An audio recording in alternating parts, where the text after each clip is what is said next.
बाराबंकी के देवा में विनायक हॉस्पिटल का शुभारंभ पुलिस अधीक्षक द्वारा किया गया। उद्घाटन के दौरान अस्पताल के डायरेक्टर ने बताया कि गरीबों के इलाज के लिए यहां बेहतर सुविधाएं मुहैया कराई जाएंगी। इसी के साथ ही उन्होंने कहा कि बड़े शहरों की उपेक्षा देवा में अस्पताल खोलने का उद्देश्य वहां के गरीबों को बेहतर इलाज की सुविधा देना है। इस दौरान गौरक्ष प्रकोष्ठ के जिला अध्यक्ष बबलू वर्मा, मोहम्मद अनीस वारसी, उमाकांत द्विवेदी, दिवाकर मिश्रा और कोमल ज्ञाता समेत अन्य सामाजिक कार्यकर्ता भी मौजूद रहे।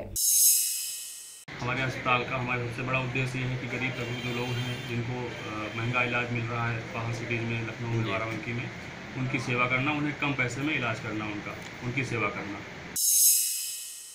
ये देवा क्षेत्र में विनायक हॉस्पिटल खुला है जी, और इससे निश्चित रूप से पब्लिक को बहुत सारी सुविधाएँ होगी और डॉक्टर साहब को बहुत बहुत बधाई।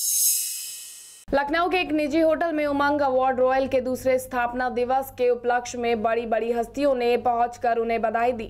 बड़ी हस्तियों में शक्ति कपूर, अमन वर्मा, रजा मुराद और शहबाज खान मौजूद रहे। इन सितारों ने लखनऊ से जुड़े अपने अपने किस्से भी सुनाए।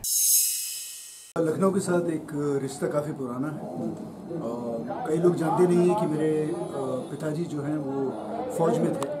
तो लखनऊ का जो कैंट एरिया है, कानपुर का जो कैंट एरिया है, तो इन जगहों पे मैं तकरीबन 2.5-3 साल रहा। उस समय मैं बहुत छोटा था क्या था, लेकिन यादें बहुत ही ताज़ा हैं और जब भी मौका मिलता है डेफिनेटली आता हूँ लखनऊ।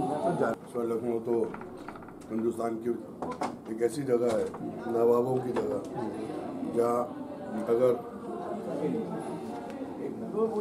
मैनर्स, एटिकेट, डिसिप्लिन और लखनऊ के जो एक खानदानी एक सिस्टम चलता है वो पूरी दुनिया में बहुत मशहूर है। मथुरा के थाना मंगोरा इलाके के गोवर्धन रोड पर देर रात तेज रफ्तार सीओ लिखी गाड़ी ने 3 लोगों को रौंद दिया, जिसमें से एक की मौके पर ही मौत हो गई, जबकि 2 लोग गंभीर रूप से घायल हो गए, जिनका इलाज चल रहा है। पुलिस पूरी घटना की गहनता से जांच कर रही है और जांच के बाद सख्त कार्रवाई करने की बात कही है। ये जनपद मथुरा में थाना मंगोरा के अंतर्गत शाम को एक एक्सीडेंट सौंप के पास हुआ था। इसमें एक कैजुअल्टी हुई और 2 घायल हुए थे।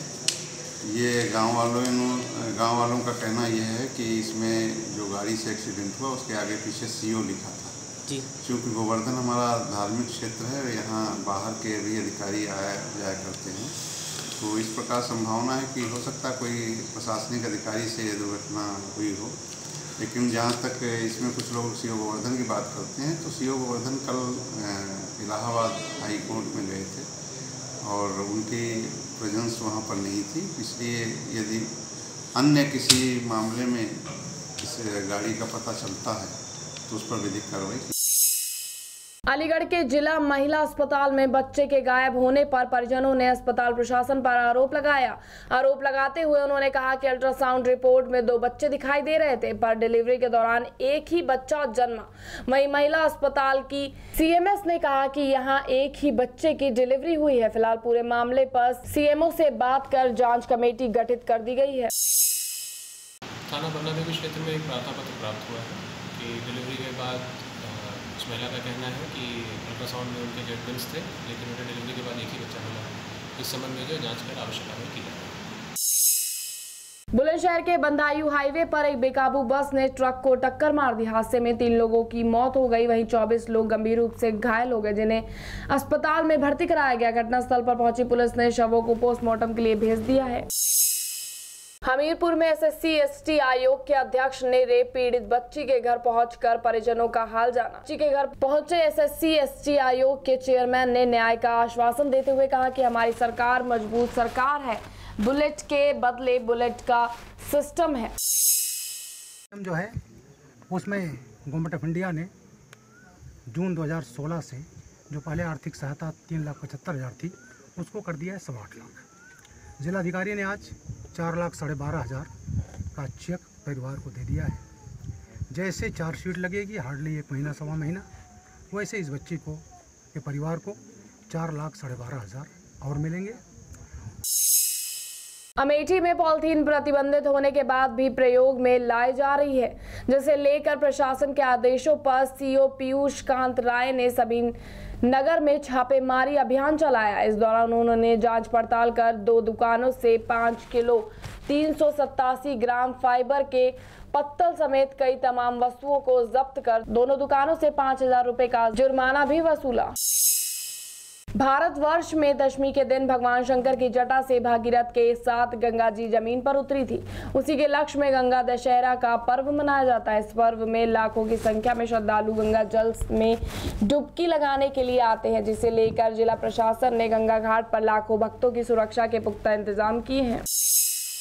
श्रावस्ती में मौसम ने करवट ले ली है, जहां तेज हवाओं के साथ जमकर बारिश हो रही है, जिससे लोगों को भीषण गर्मी से राहत मिल गई है। वहीं इस भारी बारिश के होने से किसानों के चेहरे पर खुशी की लहर झूम उठी है, क्योंकि इंतजार में बैठे किसानों की फसल अब उपजाऊ के साथ अच्छी फसल होने की संभावना भी नजर आ रही है।